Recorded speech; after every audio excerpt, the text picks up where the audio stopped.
Feliz sábado então a todos os irmãos, espero que se encontrem bem na casa do Senhor. Eu vou pedir então para projetarem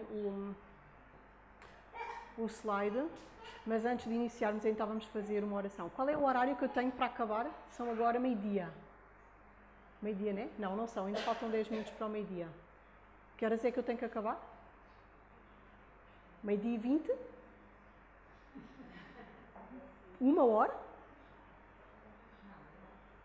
Como? Só meia hora? Vamos ver. Ok, então se puder, já está aqui. Vamos fazer a oração para iniciarmos. Senhor Deus que habitas no alto dos céus, novamente, Senhor, te agradecemos, Senhor, pela bênção que é estar na tua igreja, Senhor. Pela bênção que é termos tanta luz, Senhor, como povo teu. Pela bênção que é sermos guardadores do sábado, que é uma bênção para a nossa vida, é um refrigério, é um descanso, mas é também uma aproximação contigo, uma vez que é um dia em que nós nos afastamos, nos separamos das coisas seculares e nos focamos mais nas coisas celestes, Senhor. Obrigada, Senhor, porque Tu és bom e a Tua misericórdia dura para sempre, Senhor. Te peço perdão pelas nossas faltas e Te peço que me uses, Senhor, como usaste a mula, Senhor, para falar em Teu nome.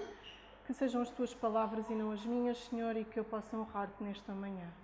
Dá-nos o Teu Espírito, sem o qual é impossível discernirmos as coisas que discernem espiritualmente. Em nome de Jesus. Amém. Então, eu vou começar por explicar como é que surgiu esta... Eu tenho que apontar para ali, não é?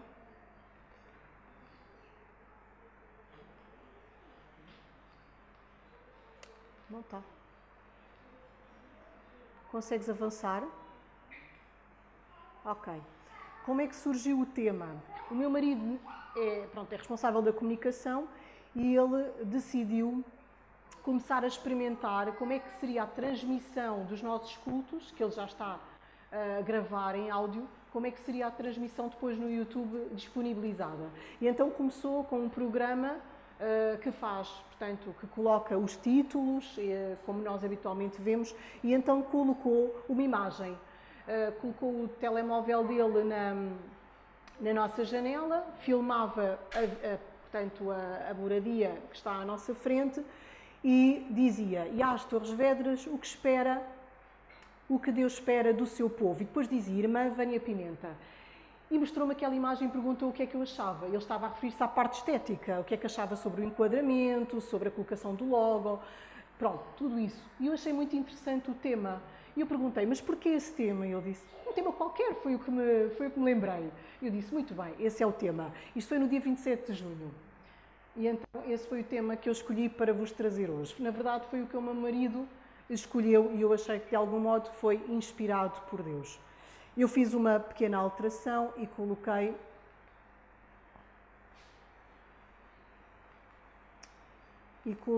o título de "O que Deus espera do seu povo" e depois à frente "remanescente."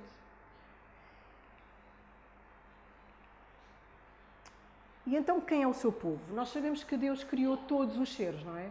Através de Adão e Eva e de toda a sua descendência, criou os seres humanos.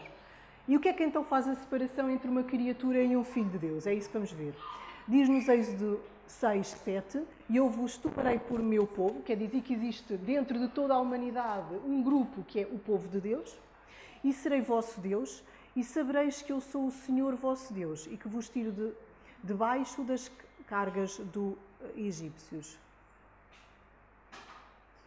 Mas a todos quanto o receberem", e é exatamente aqui que faz a diferença,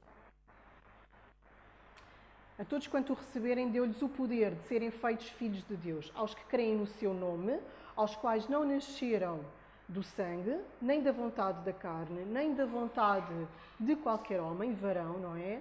Mas de Deus." João 1, 12 a 13. Ou seja, através do batismo, nós que temos uma propensão carnal para as coisas da carne, nós tornamos-nos novamente novas criaturas, porque nascemos do Espírito, não é? Do Espírito Santo. E Deus nos dá o poder então para caminharmos em novidade de vida e dar-nos esse convite para andarmos em novidade de vida.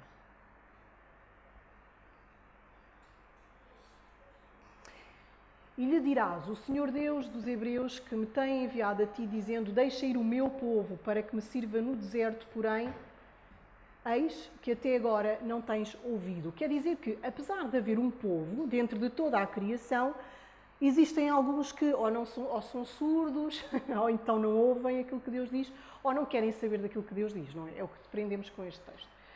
Na verdade, eles não são surdos, eles não querem ouvir. Porque como o cinto está pegado aos lombos do homem, assim eu liguei a mim toda a casa de Israel e toda a casa de Judá, diz o Senhor, para serem por povo. Ou seja, nós aqui vemos que inicialmente o povo de Deus era quem? Era o povo de Israel e era a casa de Judá. Nós somos considerados o povo espiritual, não é? Israel espiritual. E depois diz ainda o versículo, e por nome, e por louvor, e por glória, mas não deram ouvidos. Novamente, não deram ouvidos. Ou seja, quem? O povo. Não foram os outros, foi o povo. Contudo, o meu povo se tem esquecido de mim. Queimando incensos à vaidade, que os fez tropeçar nos seus caminhos e nas veredas antigas, para que andassem por veredas afastadas, não aplainadas. Muitas vezes a nossa vida é cheia de tribulações. Muitas vezes a nossa vida não é fácil. Embora, se nós estivermos no caminho, também temos alguns dissabores na vida, porque aconteceu com Jó, vocês sabem, não é? O Jó era um homem justo, um homem temente a Deus. Ele levantava holocaustos e altares, não só por ele, mas por todos os seus filhos, caso tivessem pecado contra Deus. Era um homem segundo o seu coração e o que é certo é que ele também sofreu, portanto, porque o inimigo o que quer é realmente destruir e é matar. Mas nós vemos que, se nós andarmos nos caminhos de Deus, a nossa vida será mais simples. Então o Senhor se mostrou zeloso da sua terra e compadeceu-se do seu povo. Quando nós nos arrependemos, quando nós realmente nos voltamos ao caminho, o que é que acontece? O Senhor é zeloso e Ele compadece-se de nós. Basta um arrependimento. Aconteceu com vários personagens na história, vocês sabem, por exemplo, Davi. Davi que pecou, adulterou, mandou um homem para ser morto nas fileiras lá do exército para que pudesse ficar com a mulher dele. Enfim, e o Senhor não se agrada disso, nós sabemos. Como também dizem Oseias, nós sabemos que o profeta Oseias não conseguiu pregar a mensagem, ele teve que viver a mensagem. E qual era a mensagem? Ele casou com uma prostituta porque o povo andava em adultério espiritual. Irmãos, era um profeta. Eu já falei uma vez numa outra mensagem que vos trouxe sobre esse profeta, porque o tema era na altura adultério espiritual. Mas não ficou gravado e por isso não vou também falar agora sobre este tema. Mas diz então, na altura, como também dizem Oseias, chamarei meu povo ao que não era povo e amada à que não era amada, e sucederá que no lugar em que lhes foi dito vós não sois meu povo, aí serão chamados filhos do Deus vivo. Ou seja, quando eles se arrependem, Deus, que não os tinha já como povo, porque eles só faziam iniquidade, só faziam aquilo que era mau aos olhos do Senhor, Ele acaba por, portanto, perante o arrependimento deles, dizer, vocês são meu filho. Eu não sei se vos acontece como pais, mas eu sou mãe de primeira viagem, tenho um filhote de 2 anos, e quando o meu filho só faz coisas más, e podemos colocar entre aspas, o que é que uma criança de 24 meses faz de mal, não é? Mas quando nós dizemos uma coisa 2, 3, 4, 10 vezes e ele continua a persistir, uma pessoa fica sem paciência, fica a pensar, ele está-me a faltar ao respeito. Nós temos que disciplinar os nossos filhos. Temos também que levá-los a amarmos, não é? Eles amam-nos e, portanto, eles acabam por fazer a nossa vontade. Mas uma criança de 2 anos, ela não vai gratuitamente fazer a vontade dos pais. Vai ser à base também da disciplina e nós sabemos disso. E eu fico muitas vezes muito triste com ele, porque ele faz coisas más e eu repreendo, ele continua a fazer as coisas más e eu tenho que o disciplinar. E eu amo o meu filho. E aconteceu, por exemplo, quando ele era ainda muito pequenino, que ele me batia e eu dizia ao João, como é que é possível os nossos filhos nos baterem, nos fazerem mal, quando nós os amamos, queremos tudo bom para eles, não é? Enfim. Outro texto nos diz, mas vós sois a geração eleita, o sacerdócio real, a nação santa, o povo adquirido. Ou seja, existe um povo especial, uma geração eleita, um sacerdócio real, nação santa, o povo adquirido. Para quê? Para que anuncieis as virtudes daquele que vos chamou das trevas para a sua maravilhosa luz. Vou tentar correr. E quem é a sua igreja? Existe um povo, existe uma igreja.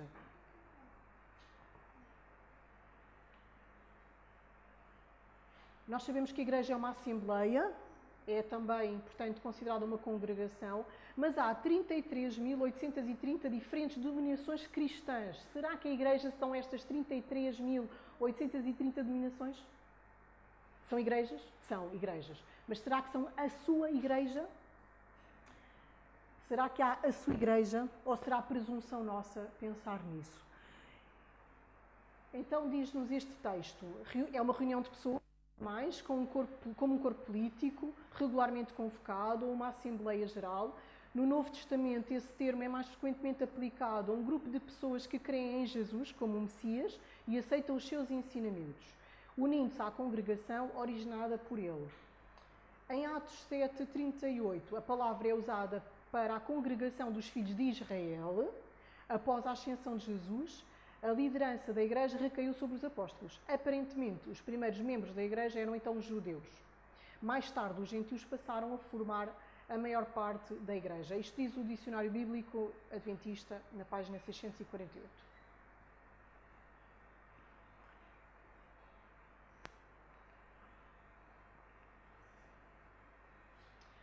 Pois também eu te digo que tu és Pedro, e sobre esta pedra edificarei a minha igreja, e as portas do inferno não prevalecerão contra ela. Mateus 16:18. Eu penso que me tenho esquecido de dizer os textos, portanto, vocês estão a ver projetado, mas quem depois vai ouvir não tem acesso.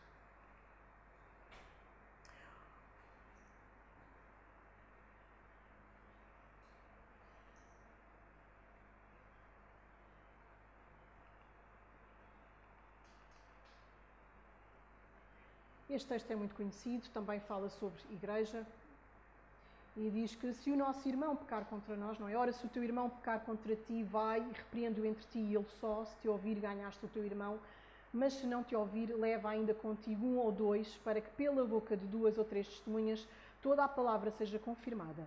E se não escutar, então diz-o à igreja, e se também não escutar a igreja, considera-o como um gentio e publicano. Mateus 18:15-17. Nós temos muitas direções na Bíblia, mas podemos sempre fazer a nossa vontade. Podemos sempre fazer aquilo que achamos que é o melhor, mas Deus tem revelado para nós o que é o melhor. E por aquele mesmo tempo o rei Herodes estendeu as mãos sobre alguns da sua igreja. Para quê? Para os maltratar. Diz Atos 12:1. Também há um texto que fala sobre as igrejas em casa. Saudai também a igreja que está em sua casa. Saudai Epêneto, meu amado, que é as primícias da Acaia em Cristo. Romanos 16:5.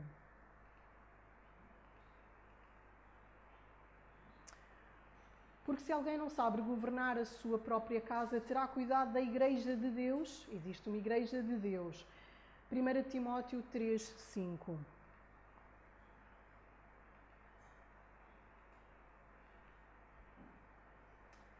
E diz então o texto, aqui está a paciência dos santos, aqui estão os que guardam os mandamentos de Deus e têm a fé de Jesus. Apocalipse 14:12. Será que todas as igrejas, das 33.830, penso que é isso, guardam os mandamentos de Deus e têm a fé de Jesus? É aqui que nós entramos, é isto que nos define. Nós queremos que existe realmente, dentro destas denominações tantas religiosas, não é? Que existe alguma apostasia teológica. De algum modo, apesar de todos serem sinceros, ou pelo menos aqueles que são os crentes, não é? Porque dentro da liderança nós sabemos que existem interesses económicos pelo meio. Uma vez o meu pai perguntou-me porque é que eu não abria uma igreja. Porque eu tenho um primo que também é crente, então podíamos juntar os dois e abrimos os dois uma igreja. No Brasil há muitas igrejas. Eu disse, pai, não, eu prefiro realmente congregar na minha igreja. Há realmente muitas igrejas e é fácil. Eu realmente já testemunhei como é que eu conheci a Igreja Adventista e também nesse testemunho eu disse que tinha conhecido a Bíblia através de um amigo que estava a estudar arquitetura comigo e esse, não era meu amigo, na verdade era um meu colega de faculdade e eu via-o na escola, portanto na faculdade, pregar a outros jovens e ele um dia convidou-me para ir à igreja que ele frequentava. Ele disse-me que era uma igreja cristã. Ele não me disse qual era a igreja.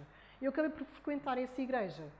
E eu não me senti nada bem dentro da igreja. E cada vez que eu falava com ele, ele admoestava-me e dizia, lê o versículo X, abre o capítulo Y e admoestava-me. Eu era humilde à palavra de Deus e eu aceitava. Lia ao telefone os versículos que ele me dizia para ler. Mas aquela igreja, quando se entrava, era uma confusão. As pessoas andavam de um lado para o outro, falavam aquilo que nem elas próprias sabiam o que diziam. Ninguém conseguia decifrar. Mas depois eles vendiam uns livrinhos que era sobre falar em línguas. Enfim, graças dou a Deus porque o Senhor ouviu a minha oração. A minha simples oração naquela altura foi de que eu acredito em Ti, mas eu não creio que Tu estejas nesta igreja. E o Senhor me resgatou através de um folheto e através de um livro do sábado. Portanto, as pessoas são sinceras, as pessoas que estão lá, mas nem todos. Aqueles que realmente lideram essas igrejas têm uma teologia que corresponde à teologia que nós conhecemos na Bíblia. Então, diz assim, existe uma coisa neste mundo que é o mais importante, objeto da solicitude de Cristo, a menina dos seus olhos, não é? Nós vamos dizer assim. É a sua igreja na terra, pois os seus membros devem ser representantes dele em espírito e em caráter. O mundo deve reconhecer neles as características do cristianismo. O depositário das sagradas verdades, no qual são armazenadas as mais preciosas joias para o enriquecimento dos outros. Há aqui alguém que se sinta rico? Alguém aqui que se sinta mesmo, eu sou uma pessoa rica. Todos temos realmente de nos sentir ricos, porque temos joias na palavra de Deus, preciosíssimas, que se nós não as tivéssemos, andávamos em trevas, como eu já andei. Eu já fui a cartomantes com a minha mãe, eu já entrei numa casa de médiuns, a minha mãe foi fazer uma consulta para mim, de mediunidade, eu andava em feiras do oculto, eu tinha um altar em casa com vários deuses, com desde Budas até tinha o Santo António, tinha Budas, tinha uma Ganesha, já contei essa história para vocês. Irmãos, é tão bom conhecer a verdade. Eu acho que só quem não esteve no mundo, na Avenida Larga, completamente perdido, sem orientação, sem uma bússola, sem um norte, é que não entende o que é o amor à verdade. Irmãos, eu não sou perfeita, longe disso. Eu não posso dizer eu guardo os mandamentos, longe disso. Mas eu quero guardar os mandamentos. É essa a minha vontade. Este texto diz-nos que realmente há joias e através do período das trevas morais e erro, nós sabemos que foi por séculos de luta e perseguição, a Igreja de Cristo foi como uma cidade edificada sobre o monte.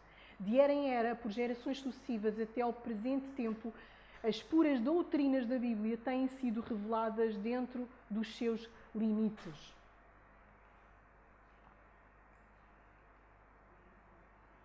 Se não lerem, peço desculpa que está a preto, eu pensava que se tinha melhor leitura.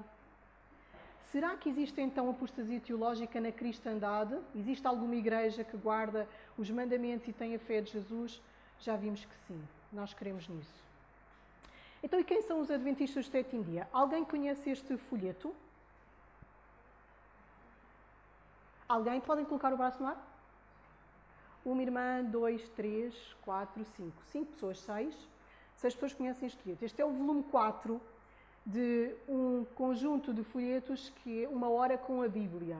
Este é, no fundo, o cartão de visita que nós estamos a dar às pessoas. Quem são os adventistas? Nós aqui dizemos quem somos. Será que nós sabemos o que é dito a nosso respeito? Já vamos ver. Então, no site da igreja, nós vamos lá e diz-nos quantos membros. Claro que isto depois está sempre desatualizado, graças a Deus, não é? Porque há sempre pessoas a converterem-se, mas também há pessoas que abandonam a fé e, portanto, eu coloquei ali a vermelho, não se nota, são 22 milhões. É o que está no site da nossa Igreja de Portugal.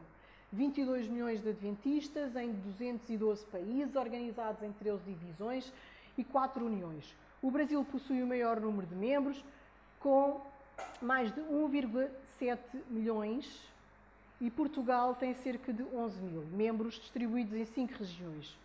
Será que isto define a Igreja? Muito bem. O que é que diz o folheto? Para ver se o folheto define a Igreja. Ora, diz então o folheto: os amigos Adventistas. Os Adventistas do Sétimo Dia são um grupo de cristãos evangélicos conservadores, somando mais de 17 milhões em todo o mundo. Será que já há alguma definição da Igreja? Somos um grupo evangélico, porque há igrejas evangélicas, não é? Mas será que elas são todas conservadoras? Eu tenho um familiar que foi uma das nossas igrejas a dizer isso. A vossa igreja parece uma qualquer igreja evangélica. Parece que nós estamos a perder as nossas... aquilo que nos define, que nos separa das outras. E devemos pensar nisso. Isto são comentários daqueles que nos visitam, não é?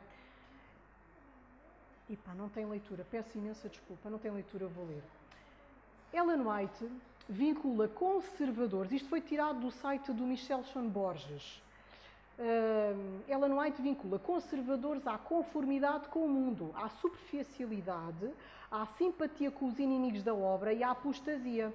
Os professos cristãos unidos ao mundo, que falam bastante de piedade e amor, se desviam dos velhos marcos e aconselham os fiéis obreiros de Deus a serem menos zelosos e mais conservadores. Ou seja, o conservadorismo é aí seguir o mundo. Seguir o fluxo daqueles que desprezam a palavra de Deus. Está a fazer feedback. Os testemunhos, as reprovações e as advertências dos servos de Deus não lhes são agradáveis, mas uma censura às suas propensões de amantes dos prazeres mundanos. Deveríamos evitar essa classe tão resolutamente como fez Neemias. Aqui está a atribuir a irmã White a palavra conservadores àquilo que hoje nós damos outro nome. E vocês sabem qual é, eu nem vou falar. Nesses contextos, os conservadores são os que negam os velhos marcos e ficam contra quem se recusa a aceitar costumes e tradições populares.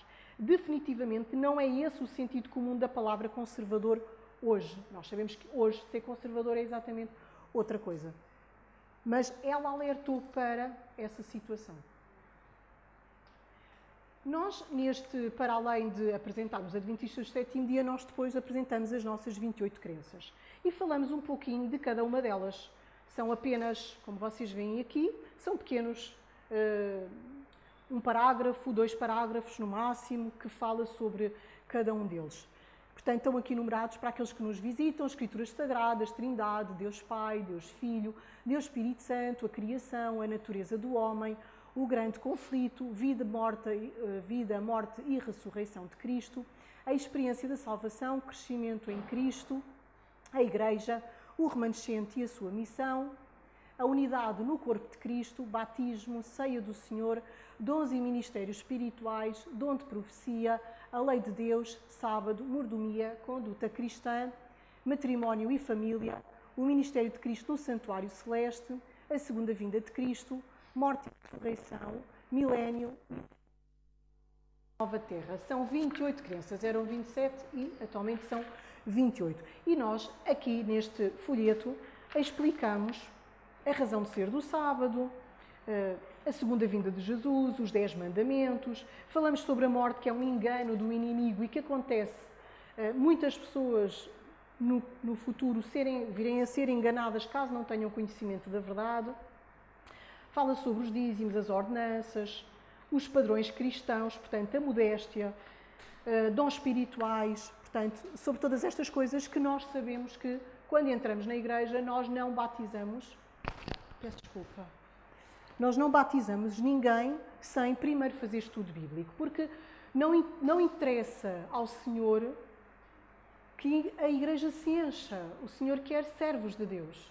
Não quer números na igreja. O Senhor nunca se preocupou com números. Ele sempre fez a obra com os poucos que lhe são fiéis. E não será assim nos próximos tempos, no final do tempo, não será assim também? Sabemos que o sábado é o 4º mandamento. E há pouco estávamos a falar sobre falsas doutrinas, sobre erros teológicos. E sabemos que muitas igrejas cristãs guardam o domingo, porque não conhecem o sábado. E não é nossa responsabilidade, que temos conhecimento e luz sobre o sábado, levar essa mensagem aos nossos irmãos que estão enganados? Isso não é amor?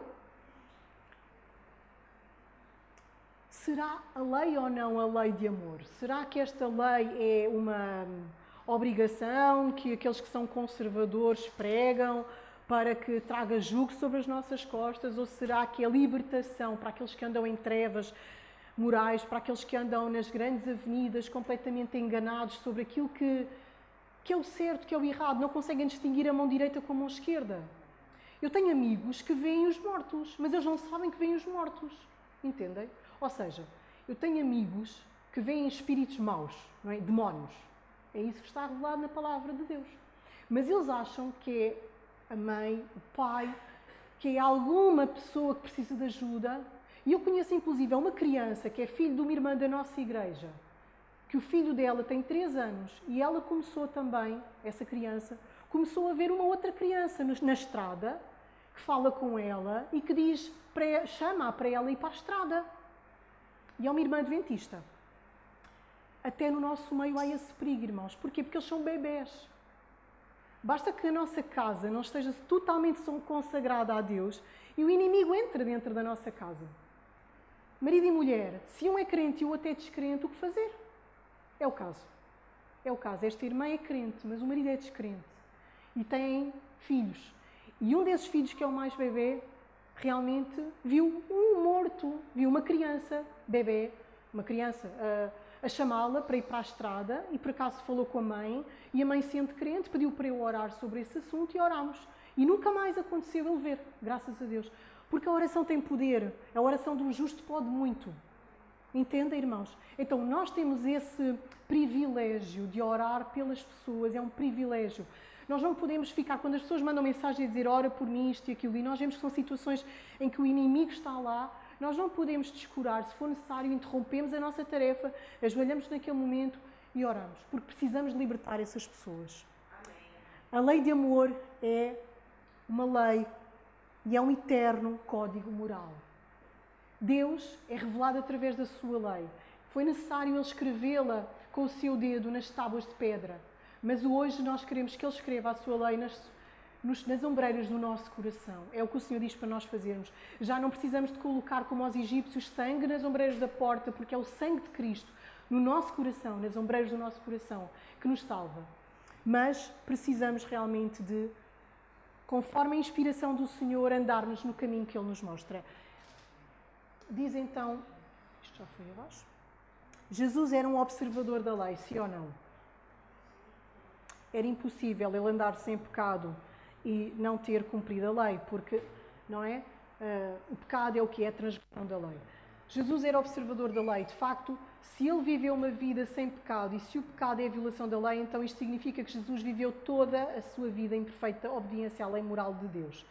Ele o declarou quando disse, eu guardei os mandamentos do meu Pai e permaneço no seu amor. João 15:10. Jesus ensinou que cada discípulo seu deve ser observador da lei, devendo praticar e ensinar os mandamentos de Deus. Mateus 5:19. Se queres entrar na vida, guarda os mandamentos. É um conselho de Deus, irmãos. Não é obrigatório. Ninguém é obrigado a seguir o Senhor. Ninguém. A cada um o seu galardão. Deus realmente vai recompensar a nossa fidelidade. Quando eu casei com o meu marido, eu perguntei ao João, João, qual é o teu versículo favorito? E o João deu-me 2 versos. O segundo eu não me recordo. O primeiro era este. Um deles era este. Deleito-me em fazer a tua vontade, ó Deus meu. Sim, a tua lei está dentro do meu coração. Salmos 48.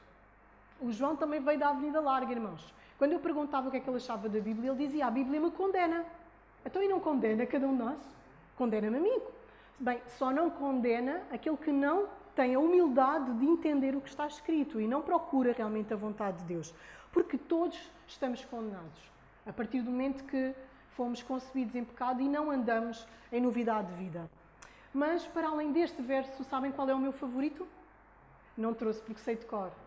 Filipenses 14:3. O que é que diz? Tudo posso naquele que me fortalece. Então, eu deleito-me em fazer a tua vontade, ó Deus, mas eu não posso. Mas em todas as coisas posso em ti. Ou seja, eu não posso cumprir a tua lei, mas posso, com o teu poder, na ação do teu Espírito, se tu viveres em mim. Então o que nós temos que rogar ao Senhor é, Senhor, ajuda-me, guarda a tua lei no meu coração para que eu ame a tua lei. Para que, como disse o salmista, a tua lei esteja dentro do meu coração.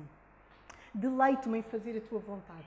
Quantas vezes o Senhor diz assim, olha, veste isto, faz aquilo, bebe aquilo, come aquilo, e nós dizemos não.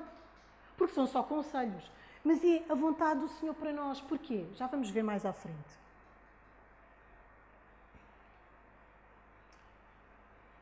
O famoso Tratado de Teologia Adventista, diz-nos o seguinte: é uma cooperação mundial de mais de 16 milhões de cristãos que guardam o sábado, o sétimo dia, e esperam pela iminente volta de Jesus.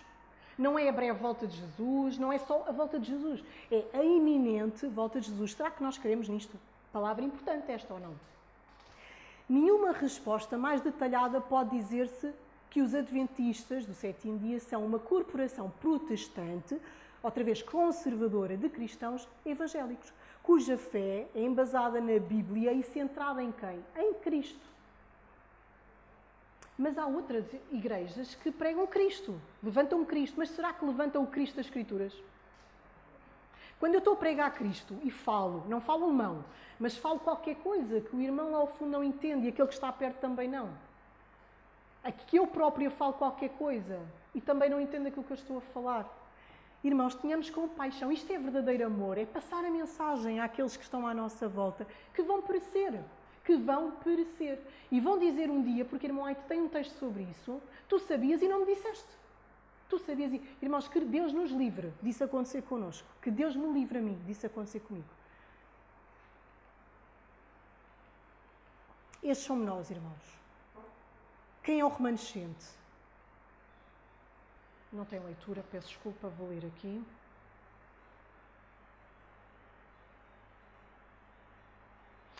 Então, há dois textos. Apocalipse 3,16, que diz assim: assim, porque és morno e não és frio nem quente, vomitar-te-ei da minha boca. Mas há um outro texto, que nós também associamos ao remanescente e à Igreja de Deus verdadeira, que diz, Apocalipse 15,3, e cantavam o cântico de Moisés, servo de Deus, e o cântico do Cordeiro, dizendo: grandes e maravilhosas são as tuas obras, Senhor Deus Todo-Poderoso, justos e verdadeiros são os teus caminhos, ó Rei dos Santos. Será que este é o povo que Deus vai vomitar da sua boca? Aquele que é frio, que não é frio nem quente, que é morno, que não se decide, que não se posiciona. Será que é este que vai cantar o cântico de Moisés? Nós associamos sempre a nossa igreja à Laodiceia, porque é a última igreja que é descrita em Apocalipse. E é verdade, irmãos, nós somos a igreja morna. Mas será que dentro da igreja morna todos nós temos que ser mornos? Isso é uma pergunta que nós individualmente temos que fazer. Será que dentro do remanescente, que é a igreja adventista e a Laodiceia, será que existe um remanescente fiel? Aqueles que são realmente fiéis, como, por exemplo, Daniel e os seus amigos, eles não foram os únicos hebreus que foram para a Babilónia, houve muito mais. Mas a história relata 3, não é? Daniel e os seus amigos. O pastor Paulo Godinho, que tive o prazer de conhecer e ouvir as suas palestras em Lisboa, quando ele veio falar sobre o remanescente e a missão do remanescente, ele diz que a igreja é um veículo, o remanescente é um veículo de Deus para propagar o seu amor e as verdades. O amor não está dissociado das verdades. A verdade e o amor andam em sintonia. Porque se a lei de Deus revela o seu caráter, então, se aquele que não ama não conhece a Deus, porque Deus é amor, então aquele que ama a Deus tem obrigatoriamente que revelar as suas verdades. Porque é impossível amarmos a Deus e não pregarmos o Evangelho ao nosso próximo, é impossível amarmos a Deus e não dizer à nossa vizinha que aquilo não é o pai que está a falar com ela.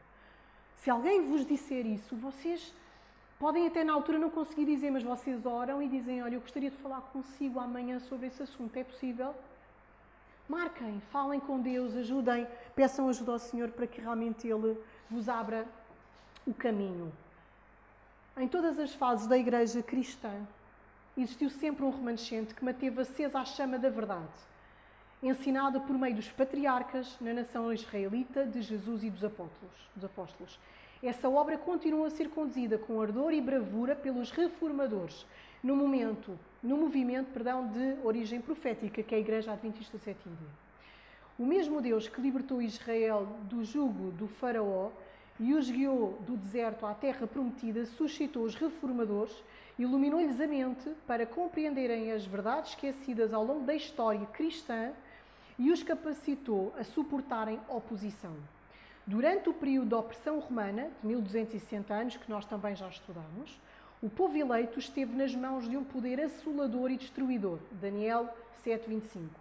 Milhares de remanescentes comprometidos com a palavra de Deus buscaram refúgio nos vales, nas cavernas e montanhas, nos lugares ermos e solitários. O calabouço, a tortura, a força, a fogueira foram insuficientes para desviá-los da sua lealdade para com Deus. Isto está escrito no livro do pastor Godinho, que eu comprei, que tem o título O Remanescente e o Ensino Doutrinário das Escrituras, na página 79. Ou seja, o calabouço, a tortura, a força, a fogueira foram insuficientes para demover o povo fiel. O remanescente dentro do remanescente, que levanta a verdade e que prega a verdade, mesmo perante perseguição. Será que é hoje assim? Será que vai ser assim no futuro, irmãos? Vi há tempos no Facebook uma irmã nossa que postou uma frase que podemos dizer que não tem base na Bíblia, mas ela de algum modo é inspirada, porque tem a ver exatamente com o que aconteceu. Ela dizia, queriam nos enterrar, mas não sabiam que nós éramos sementes. Vocês sabem que o sangue daqueles que eram fiéis e que foram condenados à morte, o sangue deles fazia o quê, irmãos? Fazia com que outros se levantassem. Eles pensavam assim, como é que é possível alguém sofrer em prol do Evangelho? Como é que é possível alguém ir até à morte por causa de uma verdade? Mas que verdade é essa? E eles começavam a estudar e eles cresciam, irmãos, cresciam. E nós vamos ver os mártires. Eles estão vestidos de branco e têm uma orla no seu vestido vermelha. Irmãos, são muitos, muitos, muitos, muitos. E podemos ser nós. Irmãos, viver ou morrer, que seja com Cristo. Nós não podemos ter medo de morrer, irmãos. E também não podemos ter medo de viver a verdade, mas que seja com Cristo. E diz assim o verso Romanos 9:27. Também Isaías clama acerca de Israel. Ainda que o número de filhos de Israel seja como a areia do mar, o remanescente é que será salvo. Nós vamos ocupar o lugar dos anjos. É isso que nós queremos. São muitos. Nós não sabemos quantos. Mas não interessa se são 144 mil ou simbólico, não interessa. O que interessa, irmãos, é que eu esteja lá. Eu não sei se é o que vocês pensam, mas o que interessa é que nós estejamos lá.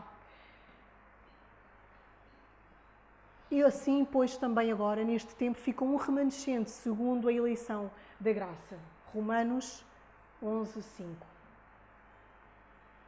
E diz ainda outro texto, que também fala do remanescente.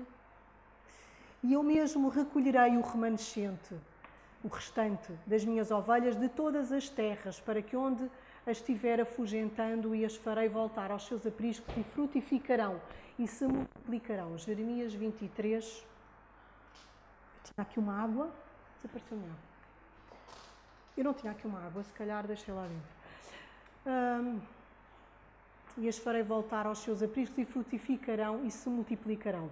Jeremias 23, 3. Peço desculpa. Obrigada. Diz Ezequiel 6:8. Porém, deixarei um remanescente para que tenhais entre as nações alguns que escaparem... Obrigada, querida. Perdão. Alguns que escaparem da espada quando forem espalhados pela terra. Nós sabemos que vamos ser perseguidos. O nosso fim, irmãos, está revelado.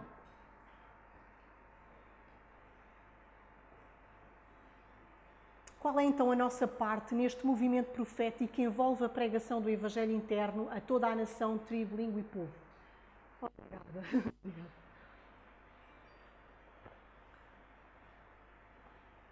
Se o remanescente do tempo do fim foi constituído por Deus para resgatar, preservar e ensinar verdades bíblicas distintivas, o compromisso individual daqueles que se dizem remanescente não pode ser diferente. Isto está... PG é o quê? Peço desculpa, eu estou cheio de calor. PG? Mas qual é... De onde é que eu tirei isto? Peço desculpa. Página... Não, página está à frente. É um livro. Não é Grande Conflito, não pode ser. Pronto, peço desculpa que não me recordo agora qual é o nome do livro. Portanto, página 25.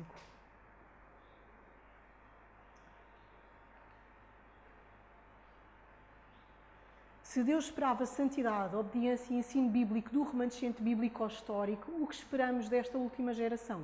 Isto é uma reflexão e uma pergunta que está naquele livro do Pastor Godinho, o remanescente e o ensino doutrinário das Escrituras, na página 25. Lá está, PG, portanto é o remanescente, é o Paulo Godinho. Então, o que é que ele diz também, portanto, nos seus sermões acerca deste tema? A missão do remanescente, qual é que é? É manter, conservar... não consigo. Manter, conservar na vida e na igreja, restaurar e ensinar. Esta é a missão do remanescente. Nós temos que manter as nossas doutrinas puras. Temos que fazer o quê? Temos que restaurar aquelas que eventualmente se tenham perdido. E temos que fazer mais o quê? Temos que ensinar aos outros, aqueles que não sabem, as nossas doutrinas. É essa a nossa missão, irmãos. E há mais, não é? Obviamente, como cristãos, já vamos ver mais à frente, temos que vestir o nu, não é? Temos que dar água àquele que está sedento, temos que alimentar a fome e tudo mais. Mas isto é uma reflexão que vos trago. O movimento de restauração dentro do povo, isso é que é o remanescente. Dentro do remanescente, há um remanescente que é um movimento de restauração dentro do povo. O remanescente ensina o que outras nações não ensinam. O mundo agora fala de veganismo, mas há quanto tempo nós já sabemos do vegetarianismo? E do vegetarianismo estrito, porque o próprio Espírito de Profecia sobre o vegetarianismo diz que haverão tempos em que não se pode comer nem leite, nem ovos. E a carne diz que faz mal ao nível espiritual, que não é benéfico para nós. Mas como hoje não é o tema, não é saúde, diz aqui, não se iluda, diz o Paulo Godinho, pastor Paulo Godinho, não se iluda porque nem todos de Israel são israelitas. E temos então alguns casos na Bíblia, por exemplo, acabei de sair. Temos o caso, por exemplo, de dois irmãos, Caim e Abel, filhos dos mesmos pais, teoricamente com a mesma educação. Adão e Eva foram os nossos primeiros pais, os primeiros seres feitos por Deus. E de repente, o que é que aconteceu? Eles caíram em pecado, nós sabemos, não é? Que Eva desobedeceu a Deus, fez com que o seu marido também desobedecesse, porque ela tentou o marido, e o marido de forma consciente também desobedeceu, e depois tiveram filhos. Abel e Caim, em Gênesis 4, 1, 5 e 8, diz assim: E conheceu Adão e Eva, sua mulher, e ela concebeu e deu à luz a Caim, e disse: Alcancei do Senhor um homem. E deu à luz mais um irmão, Abel. E Abel foi pastor de ovelhas e Caim foi lavrador da terra. E aconteceu ao cabo de dias que Caim trouxe do fruto da terra uma oferta ao Senhor. E Abel também trouxe dos primogênitos das suas ovelhas e da sua gordura, e atentou o Senhor para Abel e para a sua oferta, quer dizer que ele se agradou. Mas para Caim e para a sua oferta não atentou, não gostou. Irou-se Caim fortemente e descaiu-lhe o semblante. E falou Caim com o seu irmão Abel, e sucedeu que, estando eles no campo, se levantou Caim contra o seu irmão Abel e o matou. Dois irmãos, neste caso de sangue, mas também eram irmãos de fé. Ou não eram? Eles eram irmãos de fé, porque os dois trouxeram ao Senhor as suas ofertas. Mas uma, Deus disse, é assim, e o irmão fez. E o que é que aconteceu com Caim? Caim revoltou-se porque o outro era fiel, e porque o Senhor não gostou das ofertas que ele trazia, porque ele fazia a sua própria vontade e não a vontade de Deus. E o que é que aconteceu? Fez com que matasse o seu irmão, e foi o primeiro fratricídio que está registado na história e também na Bíblia. Caim e Abel, filhos de Adão, diferiam grandemente em quê? Em caráter. Abel tinha um espírito de fidelidade. Deus dizia e ele cumpria para com Deus. Via justiça e misericórdia no trato do Criador com a raça decaída e com a gratidão aceitou a esperança da redenção. Caim, porém, acariciava sentimentos de rebeldia, murmurava contra Deus por causa da maldição pronunciada sobre a terra e sobre o género humano, em virtude do pecado de Adão. Permitiu que a mente se deixasse levar pelo mesmo conduto que determinara a queda de Satanás. Permitiu que a mente se deixasse levar pelo erro. condescendente com o desejo de exaltação própria e pondo em dúvida a justiça e a autoridade divinas. Caiu exatamente no mesmo erro. E nós? Será que nós somos mais inteligentes? Na dúvida, quando eu tive estudos bíblicos com o irmão, que era a primeira ancião da minha igreja e que me deu estudos bíblicos, ele deu-me um ensino que ficou na minha mente e vai ser para a minha vida. Ele disse-me assim: Vânia, na dúvida não faças. E eu trago-vos esse ensino para vocês. Se estiver escrito, é o que está escrito. Se não estiver revelado e se tiverem dúvidas, não façam. E assim nos vamos caminhando em terreno seguro. Noé e a família, outro remanescente. Deus tinha o povo, não é? Tinha, portanto, muitas criaturas, não é? Tinha a terra povoada. Eu peço desculpa que eu estou cansada e estou-me a sentir mal com o calor. Tinha a terra povoada. Mas será que houve um remanescente dentro de todos esses que, entretanto, acabaram por morrer no dilúvio? Deus tinha uma família, a família de Noé. O objetivo era criar uma arca para que todos aqueles que crescem entrassem na arca. Não era uma arca, Deus não faz exclusão de pessoas. O objetivo não era que só os seus, aqueles eleitos, aquela família do patriarca, do profeta entrassem na arca, mas era que realmente todos aqueles que quisessem e que aceitassem a mensagem entrassem. E o que é certo, realmente só Noé e a sua... E diz então o texto, isto está em Gênesis 9, 20 a 26. A terra, porém, estava corrompida diante da face de Deus, completamente corrompida. Encheu-se a terra de violência. E viu Deus a terra, e eis que estava corrompida, porque toda a terra havia corrompido o seu caminho sobre a terra. Gênesis 6, 11 e 12. Depois há a continuidade da história, portanto, mas pronto, que não interessa agora também falar, que fala sobre a questão do dilúvio, e depois diz que os filhos de Noé, ou seja, após saírem da arca, porque esta é a passagem sobre a entrada na arca, e os filhos de Noé, que da arca saíram, foram Sem, Cã e Jafé. E Cã era o pai de Canaã. Estes três foram os filhos de Noé, e destes se povoou toda a terra. Gênesis 9, 18 e 19. E depois diz mais tarde, quando Noé começa a plantar uvas e começa a beber do vinho, e o vinho não era vinho sem álcool, era vinho fermentado e ele embebedou-se.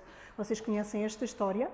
O que é que aconteceu? Ele estava desnudou-se, um dos seus filhos viu e foi contar aos irmãos. Ele não deve ter, se ele tivesse tido compaixão do pai, o que é que ele teria feito? Ele tinha coberto o pai. Ele tinha ajudado o pai, ele não tinha ido contar aos outros. O que é que ele fez? Ele viu aquilo e ele foi contar aos outros irmãos. O Espírito de Profecia diz que ele tinha um caráter vil. Ou seja, que ele tinha um mau caráter. Ou seja, que dentro da família do remanescente também havia joio. E dentro do remanescente há joio. E Deus diz, deixai o joio crescer com o trigo, porque não é hora de tirar um. Porquê? Porque não é hora da ceifa. Mas nós temos que pedir ao Senhor que nos ajude no nosso caráter para que sejamos trigo. E disse então Noé, maldito seja Canaã, ou seja, Canaã, o pai de Cã, o pai de Canaã. E ele disse, maldito seja a descendência de Canaã, de Cã. Servo dos servos seja aos seus irmãos. Está a desejar que Canaã seja serva dos seus irmãos, de Jafé e de Sem. E depois disse, bendito seja o Senhor Deus de Sem, e seja-lhe Canaã por servo. E aqui sim está em Gênesis 9, 20 e 26. Texto, portanto, de 20 a 26. Depois os irmãos, se quiserem, podem ler. Portanto, Nimrod era filho de Cuxe, que foi neto... que foi neto de Cã. E bisneto de Noé. O nome Nimrod significa rebelde. Nimrod foi para a região de Sinear, ou seja, Babilónia, Sinear, e fundou várias cidades antigas, nomeadamente Babel, que nós conhecemos muito bem, completamente rebeldes. Deus diz, espalhai por toda a terra, e o que é que eles faziam? Vamos juntar, nós queremos construir em altura. Deus disse para espalhar, mas eles estavam a viver segundo o contrário à vontade de Deus. Depois ele seguiu para a região da Assíria, onde fundou o quê? Nínive. Como é que era a cidade de Nínive? O profeta nem queria lá entrar para pregar, fugiu, pois Deus foi buscá-lo. E outras cidades. Mesmo muito tempo depois, a Assíria ainda era conhecida como a terra de Nimrod. Ou seja, nós vemos aqui que dentro do remanescente havia aqueles que não faziam a vontade de Deus. Qual é a missão do remanescente? Aonde é que é essa missão? Deus diz, ide. Hoje em dia nós temos Facebook, nós temos YouTube. O ide já não é só ir por terra, apanhar os transportes públicos, o nosso carro, viajar de avião. Ides é muito mais alargado, as nossas fronteiras já não estão definidas. Eu neste momento estou a discipular uma pessoa, por exemplo, que vive em Angola. E tenho uma outra pessoa que estou a discipular que vive que está em Inglaterra. Entendem, irmãos? Nós podemos discipular pessoas que estão no outro lado do mundo, que falam a mesma língua que nós. E se Deus nos deu o dom de línguas verdadeiro, falar inglês, francês, alemão, nós podemos discipular pessoas e irmos por todo o mundo pregar o Evangelho, o verdadeiro Evangelho. E diz então, todo o mundo pregar o Evangelho a toda a criatura. Quem crer e for batizado será salvo, mas quem não crer será condenado. Marcos 16, 15 e 16. Esta é a comissão. Há uma história que os irmãos com certeza que já leram e o tempo está adiantado e eu tenho que terminar, não é? Tenho que terminar. Há uma história que o Espírito de Profecia também depois revela, que conta. O título é Salvar-me salvando outros. Será que eu posso cooperar com Deus na minha própria salvação? Então é a história de um homem que estava cheio de frio e havia um companheiro também cheio de frio. E ele viu que esse companheiro que estava cheio de frio poderia morrer, como é que se diz? De hipotermia. E então o que é que ele fez? Ele foi salvar esse companheiro. E ao salvar o companheiro e ao tentar que ele tivesse quente, ele próprio garantiu a sua salvação. Ele próprio aqueceu o seu corpo, ao friccionar o corpo do companheiro, ele movimentou o seu corpo e ele também garantiu a sua salvação. E o Espírito de Profecia tem textos belíssimos sobre isto. Quando nós nos engajamos na salvação dos outros, o que é que acontece? Nós esquecemos nos nossos próprios problemas, nós esquecemos das nossas coisas, a nossa vida torna-se muito mais abnegada e nós acabamos por cuidar também da nossa própria salvação. Exige que nós andemos na luz, assim como Cristo está na luz. É pelo caminhar na luz que aprendemos de Deus. E a vida é esta, que te conheçam a ti como o único Deus verdadeiro e a Jesus Cristo a quem enviaste. João 17:3. Estas são as palavras daquele que estava com o Pai, Jesus, antes que o mundo existisse. E ele proferiu estas palavras quando orava por todos nós, aqui. Ele proferiu estas palavras. Que o mundo... que te conheçam a ti, como o único Deus verdadeiro, e a Jesus Cristo, a quem enviaste. Vós sois a luz do mundo, não se pode esconder uma cidade edificada sobre um monte. Mateus 5:14. Falou-lhes, pois, Jesus outra vez, dizendo, eu sou a luz do mundo, quem me segue não andará em trevas, mas terá a luz da vida. João 8:12. O que é que nós temos que fazer? Seguir Jesus. Como é que ele fazia? Ele misturava-se, supria as necessidades, granjeava confiança e depois dizia, segue-me. Esse é o método de Cristo. Eu recentemente vi uma vizinha minha, vivia numa casa, conheci, são brasileiros, vivem lá há pouquinho tempo, 2 meses apenas na minha aldeia. E eu comecei a falar com ela, vi que ela tinha uma filhota e conversámos e pronto. E a conversa foi muito limitada àquilo onde vocês estão cá há quanto tempo, gostam desta terra, trabalham, tudo mais. Entretanto, ela um dia fui visitar outra vizinha, que também estou a levar a mensagem, e vi à janela, e ela disse, é aqui que eu vivo. E eu vi que a janela não tinha cortinados. Eles têm plásticos pretos em todas as janelas do prédio onde vivem. E eu pensei, qual é a necessidade desta família? Devem ter várias, mas uma necessidade são os cortinados. Então o que é que eu fiz? Tinha cortinados em casa e eu fui levar-lhe os cortinados. Ela ficou muito grata. E aquela outra vizinha a quem eu ia bater à porta, quem também contacto, tem uma máquina de costura, fez-me umas bainhas para os meus cortinados e eu pedi para ela fazer as bainhas para essa senhora. E ela fez as bainhas gratuitamente. Ou seja, como é que nós podemos nos misturar? É assim, suprir as necessidades, seja naquilo que for. Nós temos que perceber o que é que as pessoas precisam. Como é que podemos alumiar? Bem, eu vou ficar por aqui porque está muito calor. O Senhor tem uma mensagem muito grande para nós, mas que fica apenas esta reflexão. O Espírito de Profecia diz que nós podemos alumiar quando nós exercitamos o nosso cérebro, o nosso intelecto, quando nós estudamos para poder então ministrar a palavra aos outros. Portanto, quando nós ministramos as Escrituras, quando nós transmitimos o conhecimento, nós estamos a alumiar, nós estamos a levar a luz aos outros, nós estamos a salvar as pessoas. E fica aqui a mensagem, porque eu vejo que a congregação está a precisar de uma pausa.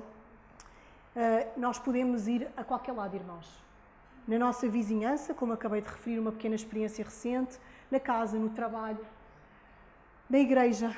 Nós temos o privilégio de servir a Igreja de Deus e muitas vezes não queremos servir, mas nós não servimos aos homens. Nós não servimos aos homens, irmãos, nós servimos a Deus. Será que a obra de beneficência social é da ADRA? Somente da ADRA? A ADRA nem pode pregar o Evangelho, irmãos. O Espírito de Profecia diz que muitas portas se abrirão através da beneficência social. Mas se a ADRA não pode pregar o Evangelho, porque é uma característica, tem mesmo que a cumprir, qualquer beneficiário da ADRA, então, e eu? O que é que eu estou a fazer? Será que eu estou a alimentar o faminto? Será que eu estou a dar as roupas àquele que precisa? Ajudar os outros irá desenvolver o nosso caráter. É na prática das obras de Cristo, ministrando como Ele ministrou aos aflitos e sofredores, que formamos o caráter cristão. Isto está no texto de Review and Herald, de 27 de junho de 1893. Nós não estamos de férias, diz o pastor Godinho, cá está, o PG, eu pensava que era um livro, mas PG, pastor Paulo Godinho. Nós não estamos de férias, irmãos, nós não estamos num resort, nós vivemos numa batalha, nós estamos num grande conflito e estamos em missão. E aqui está o texto que vocês conhecem muito bem, Mateus 31, 40, aliás, o texto é de 31 a 46, mas aqui está apenas Mateus 25, 35 e 36. Porque tive fome, deste-me de comer, tive sede, deste-me de beber, era estrangeiro e hospedaste-me, estava nu e vestiste-me, adoeci e visitaste-me, estive na prisão e foste ver-me. Eu não sei se algum daqui é imigrante, há aqui muitos imigrantes, nós temos vários imigrantes entre nós. E eu creio que foi extremamente difícil sair da vossa terra, deixar tudo para trás e vir. A maioria de nós, daqueles que estão entre nós, vieram quase que com as mãos a abanar. Poucos imigrantes vão viver da nossa igreja, pelo menos, vão viver para condomínios fechados. Eu tenho uma amiga, por exemplo, brasileira, que veio há uns anos atrás, era minha colega de faculdade também, e ela veio e vive num condomínio fechado e tem muito dinheiro, e é arquiteta. Mas não é a história da maioria dos imigrantes que vêm sem a família, que vêm muitas vezes sem a mulher, que vêm muitas vezes sem a sua viola, como há um irmão nosso que pediu uma viola porque deixou a viola lá. É triste, irmãos, nós temos que nos compadecer, isto é que é amor, é nós compadecermos das pessoas, dos estrangeiros, daqueles que estão na rua e que não têm onde inclinar a sua cabeça, daqueles que têm sede. Enfim, tinha vários testemunhos para vos contar, mas não vos vou amassar. Tivesse o povo de Deus o amor de Cristo no coração, fosse todo o membro da Igreja inteiramente possuído do espírito da abnegação, manifestassem todos completa sinceridade e não haveria falta de fundos para as missões. Esta também é uma forma de amar. É contribuir para que o Evangelho seja pregado em toda a criatura, em todo o mundo, a toda a criatura. Ninguém, como é que podemos vencer? No meio disto tudo, já que não podemos nada, não é? Em Cristo podemos todas as coisas. Ninguém sem oração se encontra livre de perigo durante um dia, uma hora que seja. Especialmente devemos rogar ao Senhor sabedoria para compreender a sua palavra. Ali estão reveladas as armadilhas do tentador e os meios pelos quais se pode ele resistir com êxito. Satanás é perito em citar as Escrituras, dando a sua própria interpretação às passagens pelas quais espera fazer-nos tropeçar. Devemos fazer o quê? Estudar a Bíblia com humildade de coração, nunca perdendo de vista a nossa sujeição a Deus. Foi assim que surgiu a nossa igreja. Muitas horas sem dormir, muitas horas à noite, muito jejum, muita oração, muito estudo da Bíblia, de homens de fé que realmente rogavam pela benção do Senhor. Espero que esta mensagem vos tenha servido e que o Senhor nos abençoe. A todos é a minha oração. Amém.